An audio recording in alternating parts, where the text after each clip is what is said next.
Supreme court से आज बहुत बड़ी खबर आई, ऐसी खबर जिसने बीजेपी को करारा झटका दिया है। दरअसल सुप्रीम कोर्ट ने चंडीगढ़ मेयर मामले में फैसला सुनाया कि चंडीगढ़ में मेयर के चुनाव में धांधली हुई है। अब चंडीगढ़ में आम आदमी पार्टी के उम्मीदवारों को मेयर बनाने का आदेश दे दिया गया है उम्मीदवार को। इस खबर को विस्तार से आप तक पहुंचाएंगे, मगर उसके पहले यूपी की सियासत की बात कर लेते हैं, जहां पर कांग्रेस और समाजवादी पार्टी के बीच सीट शेयरिंग का फॉर्मूला तैयार नहीं हो पा रहा है, जिसके बाद अखिलेश के गठबंधन से किनारा करने की अटकलें तेज हो गई हैं। और इसी से जुड़ी हुई बड़ी खबर आपको बताते हैं, यूपी में समाजवादी पार्टी ने अपनी तीसरी लिस्ट जारी कर दी है, जिसमें 5 प्रत्याशियों का ऐलान कर दिया गया है। चाचा शिवपाल को बदायूं सीट दी गई है। शिवपाल यादव बदायूं की सीट से चुनावी मैदान में उतरेंगे।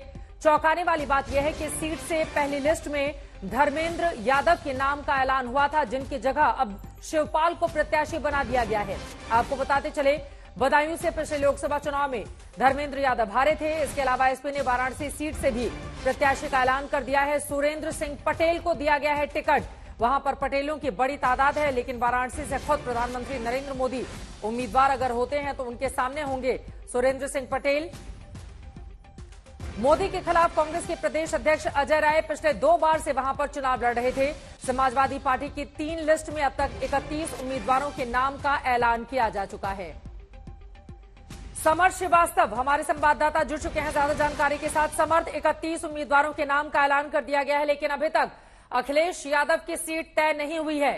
आजमगढ़ और कन्नौज की अहम सीटें बची हुई है, जिस पर प्रत्याशियों के नाम का ऐलान बाकी है। और क्या खबर, क्या जानकारी देंगे ताबड़तोड़? ये जो प्रत्याशियों के नाम का ऐलान किया जा रहा है, क्या बताने की कोशिश है समाजवादी पार्टी के मुखिया की ओर से?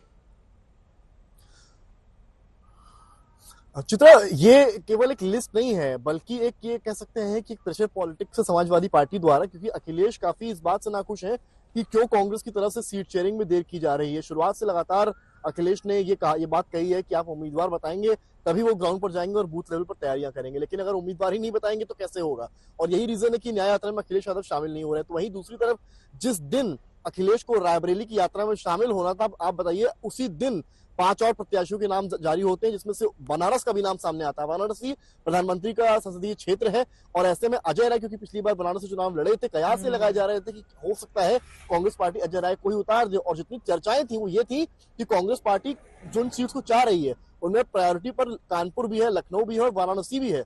लेकिन उसके बाद भी वाराणसी से जिस तरह से आज प्रत्याशी समाजवादी पार्टी ने उतारा है, एक बात तो साफ कर दी है कि वो अब शायद कांग्रेस के साथ गठबंधन होना काफी मुश्किल खीर नजर आता है, काफी मुश्किल टास्क होने वाला है। और वहीं बदायूं से आप देखिए, शिवपाल सिंह यादव को लेकर चर्चाएं आजमगढ़ को लेकर थी, लेकिन वहां से बदायूं से उतारा है शिवपाल सिंह यादव को। अब रही बात, एक और चीज यहाँ पर गौर करने वाली है, आजमगढ़ और कन्नौज में लोकसभा प्रभारी धर्मेंद्र यादव को बनाया गया है, जिनको कि बदायूं से अखिलेश यादव ने उतारा था। तो इसके पीछे क्या इंटेंशन से, क्या अखिलेश यादव आजमगढ़ और कन्नौज दोनों ही सीट से उतरने वाले हैं मैदान में, इस वजह से धर्मेंद्र यादव को प्रभारी बनाया गया है, या फिर ऐसा कुछ हो सकता है कि कन्नौज से अखिलेश लड़े और आजमगढ़ से पिछली बार की तरह धर्मेंद्र यादव लड़े? जी समर्थ, आप हमारे साथ बने रहिए, आगे भी आपसे बातचीत का सिलसिला जारी रहेगा।